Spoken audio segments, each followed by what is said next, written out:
UK గూఢచార సంస్థ చీఫ్గా blaze UK గూఢచార సంస్థ చీఫ్గా బ్లేజ్ మెట్రివెల్ నియమితులయ్యారు. సీక్రెట్ ఇంటెలిజెన్స్ సర్వీస్ చీఫ్గా మెట్రివెల్ని నియమిస్తున్నట్లు ఆ దేశ ప్రధాని కేర్ స్టార్మర్ ప్రకటించారు.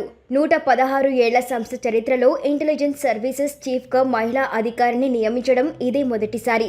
ఎన్నడూ లేని విధంగా యూకే బెదిరింపులను ఎదుర్కొంటున్న ఈ కీలక సమయంలో మెట్రివెలి బాధ్యతలు స్వీకరించడం చారిత్రాత్మకమని ప్రధాని వ్యాఖ్యానించారు.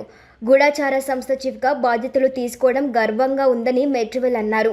బ్రిటన్ ప్రజల సురక్షితంగా ఉంచడం, దేశ ప్రయోజనాలను కాపాడడంలో MI6 కీలక పాత్ర పోషిస్తుందని ఆమె తెలిపారు.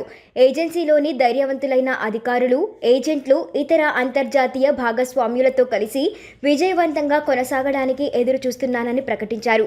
47 ఏళ్ల మెట్రివెలి ప్రస్తుతం MI6 సాంకేతికత, ఆవిష్కరణల విభాగం హెడ్గా బాధ్యతలు నిర్వహిస్తున్నారు. యూకే గూఢచార సంస్థ సీక్రెట్ ఇంటెలిజెన్స్ సర్వీస్ను 1909లో స్థాపించారు. ఈ ఏజెన్సీ ఉగ్రవాదం, సైబర్ దాడులు, శత్రు దేశాల బెదిరింపులు వంటి వాటిపై దృష్టి సారిస్తుంది. ప్రపంచవ్యాప్తంగా ఉన్న వివిధ దేశాల గూఢచార వ్యవస్థలో యూకే ఏజెన్సీ 3వ అత్యుత్తమ గూఢచార సంస్థగా పేరుగాంచింది.